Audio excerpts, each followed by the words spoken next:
Tim. Welcome to Watch You Want, and thanks for logging on. Today we're looking at the IWC Ingenieur Automatic 40 millimeters in stainless steel, reference 3239. You can see this Ingenieur Automatic on our website, watchyouwant.com. Purchase it there if you like, and if you enjoy these videos, please subscribe to our YouTube channel, Watch You Want Inc. Now you can see on my wrist, 6 1/3 inches, 16 centimeters. This Ingenieur Automatic is a perfect fit. Now, it wears well on a smaller wrist for two reasons. First, it's quite thin, 10 millimeters with a double-stepped conical bezel. It'll slide under the tightest of sleeves or dress cuffs. It also has a wonderful underslung lug system, characteristic of the modern IWC Ingenieurs. You can see how the pivot point of the bracelet is actually underneath the extremity of the outcropping of the case, so it actually starts to curve around a smaller wrist before it even reaches the end of the lug. Ergonomically, it's excellent, with a cushion case profile inspired by Gerald Genta's classic 1976 reference 1832 Jumbo Ingenieur. It sits lightly on the wrist. Although substantial in weight with the full bracelet, it spreads the mass nicely so there are no hot spots or pressure points. But here's the key. 40 millimeters round and 10 millimeters thick, it is nevertheless a substantial 49 millimeters from extremity of lug to the opposite outcropping point, so it fills a large wrist just as effectively as it conforms to a smaller one. Quite comfortable.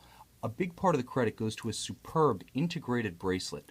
Now, it has a gorgeous taper, again inspired by the original Ingenieur SL, but this one is more nuanced, of higher quality, and more flexible in every sense, figuratively and literally. You can see that the taper is progressive from the case flank. There are no dramatic steps. You run your finger over it and you feel an arc. You don't feel a series of stairs or steps. It's very nicely finished.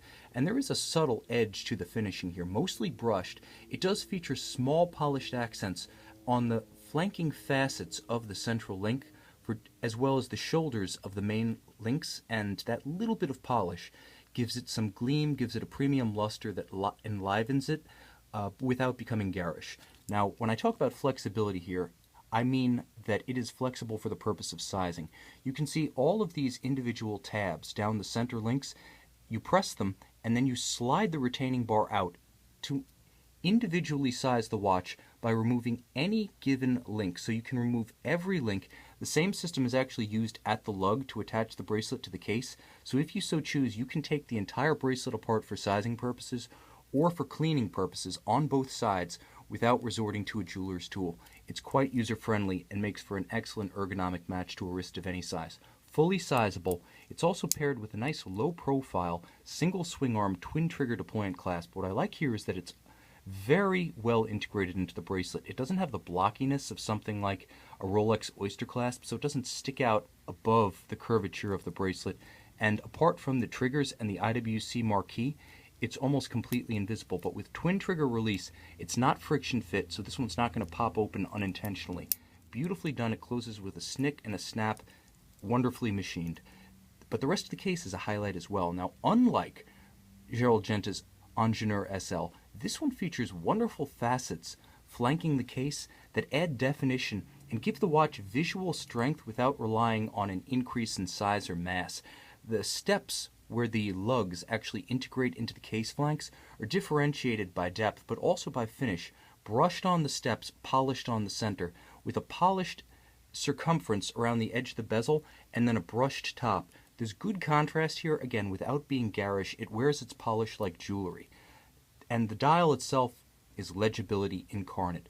Once again, classically inspired. This is a high-quality rendition of a 70s classic. You can see it has a wonderful step to the minute track.